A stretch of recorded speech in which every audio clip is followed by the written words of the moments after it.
हाँ हम जून में थे, वहीं अभी हैं, वहां कैसी त्यागी बोल रहे हैं। तो अब एक देखिए, एक टोन है, आरजेडी से कोई बयान आपको नहीं मिलेगा, लेकिन जेडीयू से सारे बयान आ रहे हैं, साफ मतलब है, नाराजगी स्पष्ट है, वो अपनी नाराजगी को रजिस्टर भी कर रहे हैं, much to the disliking of Congress. Congress को नहीं अच्छा नहीं लग रहा है, उनको लग रहा है कि हम बना भी देंगे, फिर से भाग गए तो उनका एक ट्रस्ट डेफिसिट तो है कांग्रेस की तरफ से, अगर स्टोरी देखें, लेकिन इनका है कि भाई सेंस ऑफ अर्जेंसी है कि कुछ तो मिले, ताकि हम गो टू द पोल थोड़ा सा सेंस ऑफ प्राइड के साथ जाएं। जी, लेकिन इस खबर में जो जो दो टुकड़े हमने लिए, इन दोनों टुकड़ों को कांग्रेस के दो सबसे बड़े नेताओं से संबंध है। जो पहला सवाल है, जो कन्वीनर के प्रश्न पर उन्होंने कहा, वो दरअसल कांग्रेस के पार्टी अध्यक्ष मल्लिकार्जुन खड़गे से सवाल पूछा गया था, जिसका उन्होंने जवाब दिया था कि 10-15 दिनों के अंदर फैसला हो जाएगा। उस पर केसी त्यागी ने तीखी टिप्पणी की है, एक तरीके से कहा कि जो उन्होंने बोला वो मुझे पसंद नहीं आया। दूसरा, जो भारत जोड़ो न्याय यात्रा संबंधित, जो सीधे राहुल गांधी से जुड़ता है, यानी केसी त्यागी जनता दल यूनाइटेड ने मल्लिकार्जुन खड़गे, पार्टी अध्यक्ष राहुल गांधी, जो उनके सबसे बड़े नेताओं में से एक माने जाते हैं, उन पर सीधे टिप्पणियां की है। क्यों की है टिप्पणी, और क्यों ना यह माना जाए कि इन तरीके की टिप्पणियों से एक परसेप्शन बनता है कि इंडिया गठबंधन में सब कुछ ठीक नहीं है, कि ऐसा ना हो चुनाव के पहले ही बिखर जाए। हम कई बार इस बारे में चर्चा कर चुके हैं, आज फिर इस पर चर्चा कर रहे हैं। हमारे साथ कुछ खास मेहमान, उनका परिचय करा देते हैं। हमारे साथ मौजूद है वरिष्ठ पत्रकार पटना से संतोष सिंह, जिन्होंने केसी त्यागी का यह इंटरव्यू लिया था। हमारे साथ मौजूद है बेहद ही वरिष्ठ पत्रकार उर्मिलेश जी, दीपक कोचगवे जी और विनोद अग्निहोत्री जी। आप लोगों का बहुत बहुत स्वागत है। संतोष सिंह जी, पहले तो आपको बधाई। अच्छी खबर निकालने के लिए पत्रकार जब अच्छी खबर निकालता, फ्रंट पेज पे खबर छपती, बाईलाइन छपती, तो खुशी होती है पत्रकारों को। अच्छी खबर आपने निकाली है, आपकी नजर में आप उसको कैसे इंटरप्रेट करेंगे, जो पूरी खबर आपने लिखी है? देखिए, मेरी खबर उस टाइम में थी कि दो तरह की बातें चल रही थी। एक तरफ आरजेडी बातचीत कर रही थी सीट शेयरिंग पर, कांग्रेस के साथ मनोज झा थे और बिहार से अखिलेश जी थे, वहां चर्चा हो रही थी। तो मुझको लगा कि ऐसी स्थिति में दो वर्जन क्यों आ रहा है एक ही घटक के अंदर में। तो पहले तो वापो की स्थिति में थे कि ऑन रिकॉर्ड हमसे बोलेंगे नहीं बोलेंगे, बोले कि क्या होगा।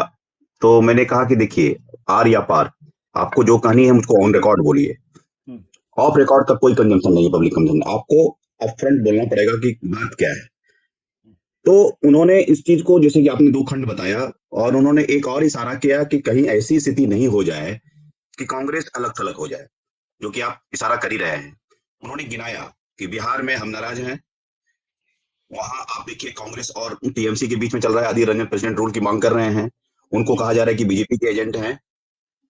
तमिलनाडु में भी डीएमके और कांग्रेस के बीच में यही क्वेश्चन है। सीपीआई के राज्यसभा एमपी केरला के कह रहे हैं कि राहुल गांधी के वायनाड से लड़ेंगे, उनकी प्रॉपर्टी को हम चैलेंज करते हैं। तो आप देखिए, एक तरफ से देखिए, नॉर्थ से लेकर के साउथ तक, वेस्ट तक चला, सब तरफ से देख लीजिए, वो कह रहे हैं कि फिर ये क्या है। फिर उन्होंने कहा कि जब एक इंपॉर्टेंट बात जिसकी चर्चा भी आप शायद करेंगे, मैं कर ही देता हूं, जो उन्होंने महत्वपूर्ण बात की, उस पर स्टोरी मैंने आज की है।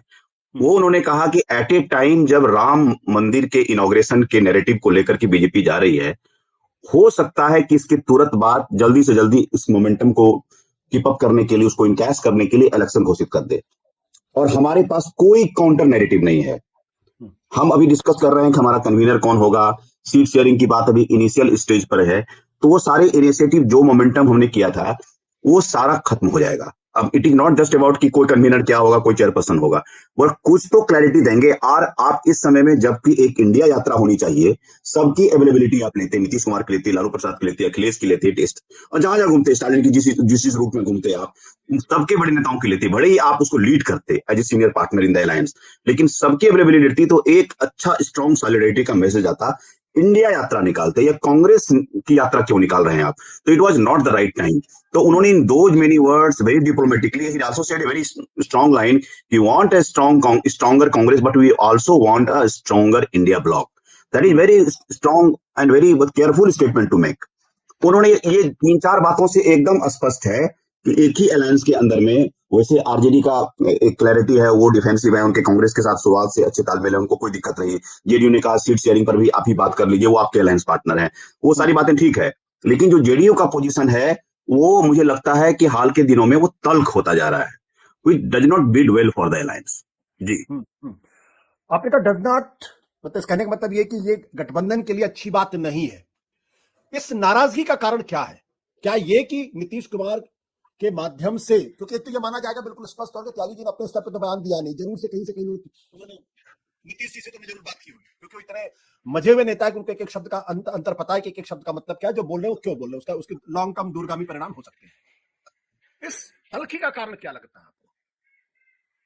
तल्खी की दो ही वजह है। एक तो आप देखिए कि अब क्या नेशनल कन्वीनर की याचना किया जाए।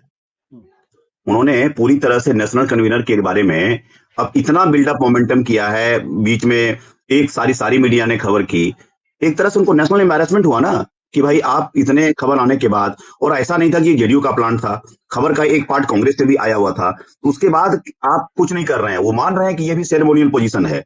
तो एक तरह से एम्बैरेसमेंट। इनका ये कहना है कि भाई हम जब 17 में वापस गए थे तो भी तब आपने कुछ नहीं दिया था, इस बार हम आए हैं, मुहिम की शुरुआत की है, तो हमारे अपने नेता को एक्नॉलेज नहीं किया है।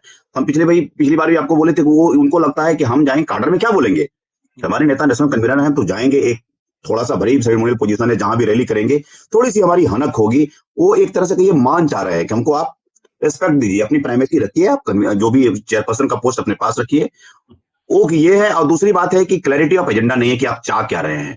कि राम टेम्पल कर रहा है तो आप क्या चाह रहे हैं, उस कास्ट सर्वे को लेकर के जो आपने इस्तेमाल किया 3 राज्यों में, उसको आप नैरेटिव क्यों नहीं बना रहे हैं, ईबीसी पॉलिटिक्स के अराउंड पॉलिटिक्स क्यों नहीं कर रहे हैं। हम अभी कर्पूरी ठाकुर की जयंती मना रहे थे, उसमें आप सॉलिडिटी देते। 22 तारीख को बहुत बड़ा फंक्शन है कर्पूरी ठाकुर के गांव, कर्पूरी ग्राम पितौंझिया में, तो वो नैरेटिव लेकर के ईबीसी को ये करके आप करते, यहाँ की हम सेंसस में 36% निकला, उस तरह से आप कंट्री में भी होता है। ओबीसी ईबीसी सेंट्रिक पॉलिटिक्स को लेकर के उस नैरेटिव को आप काउंटर कर सकते थे, जो कि टेम्पल वाला नैरेटिव है उसको काउंटर कर सकते थे। उसमें आप डेवलपमेंट का एजेंडा, आपके अल्टरनेटिव मॉडल होगा, वो सब जोड़ सकते थे। जी, तो आपका इशारा यह कि वो दरअसल कन्वीनर पोस्ट उनको नहीं मिल रही, इसलिए अपनी अपनी तलखी, अपनी नाराजगी, अपना गुस्सा निकाल रहे हो। महात्मा का एक तो स्पष्ट रूप से एक तो मान सकते हैं, इसमें कोई ज्यादा समझने की रॉकेट साइंस नहीं है। ये बात तो दिख रहा है, पूरी लॉबिंग है। आप देखिए ना, यहाँ मंत्री बोल रहे हैं, मदन साहनी बोल रहे हैं, रत्नेश सदा बोल रहे हैं, तो सारे मंत्री बोल रहे हैं, और आप सबके नोट ऑफ डिसेंट डिफरेंट, चाहे अशोक चौधरी का बयान हो, जैसे राजनीतिक संभावनाओं का खेल है, संजय झा थोड़ा केयरफुल है, विजय कुमार चौधरी बोलते हैं कि